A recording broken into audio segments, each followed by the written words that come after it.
A few years ago, I rented a house on the countryside. My neighbor were a married couple named Lisa and Michael. They had 2 young children, a boy and a girl. They were a nice, quiet family and pretty much kept to themselves. One night, I was awakened by a blood-curdling scream. It sounded like it was coming from the house next door. I jumped out of bed and threw on my dressing gown and ran downstairs. When I got to my front gate, 2 small figures came flying at me and almost knocked me off my feet. I realized it was the kids who lived next door, but I was stunned by their appearance. The boy was in his pajamas and the girl was in her nightie. Their faces were deathly pale and they looked up at me with terror in their eyes. Both kids held on to me and began to cry. Their mother came rushing towards us and I could see she was terrified as well. "What happened?" I asked. "I heard some screams." "There's someone in our house," Lisa gasped, her voice shaking with fear. I heard someone in the kitchen. I was too afraid to go check. Then I heard someone climbing the stairs, and I heard the door to my children's bedroom opening. Then I heard my daughter screaming. It was terrible. I immediately got the kids and we ran out." "Well, did you see who it was?" I asked. "No," she replied. "The children ran out of their bedroom. I didn't dare check it. Please help us. We need you to call the police." I looked at the children, still trembling with fear. "Where's their father?" I asked. "He's working the night shift," Lisa said. I told them to go into my house and I'll call the police. She thanked me, took her children by the hand, and they ran into my house. I decided to check out their house. The front door was still open. It was dark and silent. All of a sudden, I felt a cold chill run down my spine. I had the strangest feeling that someone was watching me. In the back of my mind, a little voice kept telling me, "It's a trap." I don't know what came over me, but at that moment I was very scared. Scared of the unknown, scared of what might be lurking inside that darkened house. "Pull yourself together," I muttered. "You're not a child anymore." I started to walk up the garden path, but then I saw something that made me stop in my tracks. Click! In one of the upstairs windows, the light suddenly came on. The house was supposed to be empty. I looked up at the lighted window, but I didn't see anything, just curtains blowing in the breeze. "There's something up there," the little voice in my head whispered, "and it's not afraid of being found. In fact, it wants you to find it." I tried to tell myself I was just being silly. How stupid was it for an adult man to be afraid to go in a house because he's afraid of ghosts? It's a thief, I thought to myself. But then why would they switch on all the lights? Then the light turned off. What the hell? I thought, and took a few steps back. I just did not see anything in the darkness, but I felt goosebumps rising on my skin. Then the light turned on again. When I looked up at the window, my heart skipped a beat. There was a dark figure standing there. It was a woman. Her skin was taut and shriveled, and her hair was long and messy. She looked like a corpse. She just stared down at me with her hollow, empty eye sockets, and she smiled a dead smile. Then the light went out again. I turned and ran back to my own house. When I got to my front door, I banged on until the neighbor lady let me back in.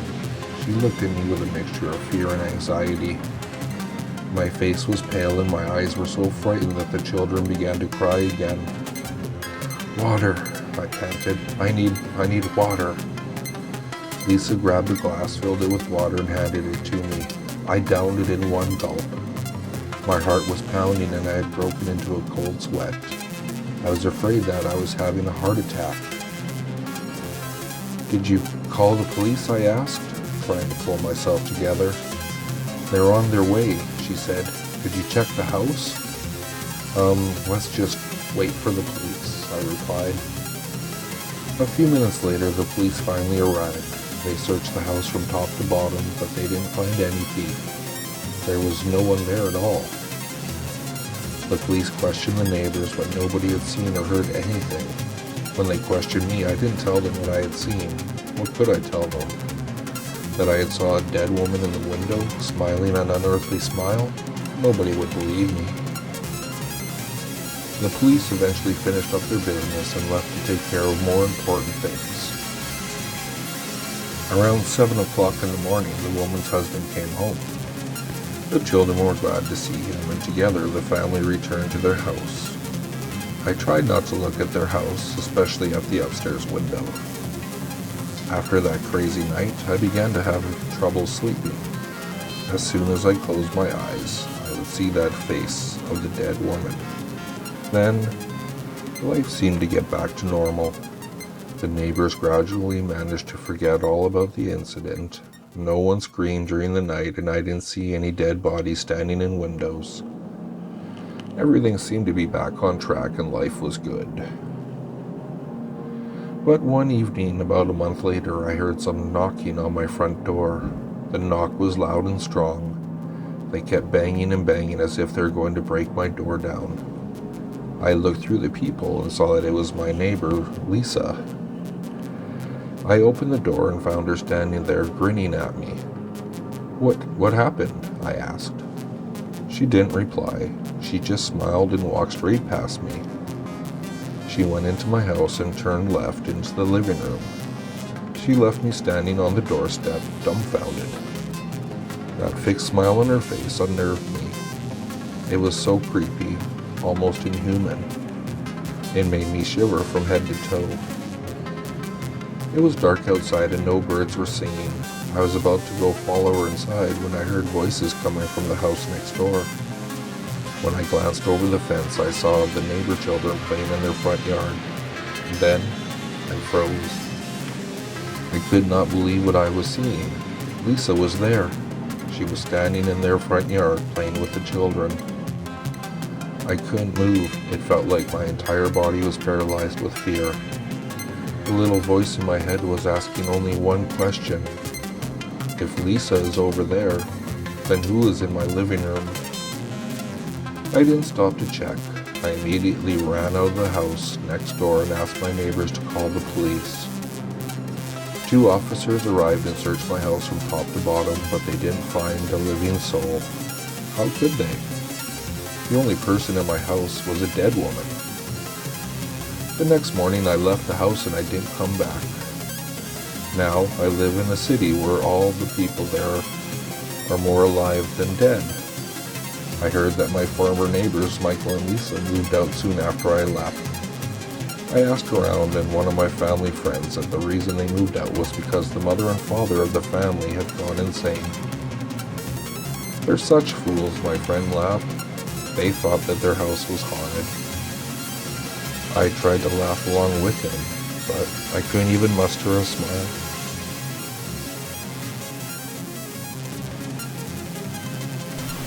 You know how, on Halloween night, people always gather around the campfire and tell scary stories about strange things lurking in the woods and nobody believes them? Well, sometime those stories are true. Last year, just before Halloween, I was home watching TV when I heard a knock on the front door. When I went to answer it, I found a dog standing on the front porch. I looked around, but I couldn't see the owner anywhere. The dog seemed to be lost. I wasn't sure what breed he was, but he looked like a Siberian Husky.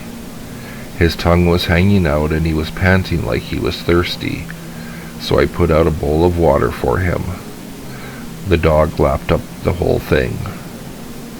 Ever since I was a little girl, I'd always wanted a pet dog, but my parents would never allow me to have one.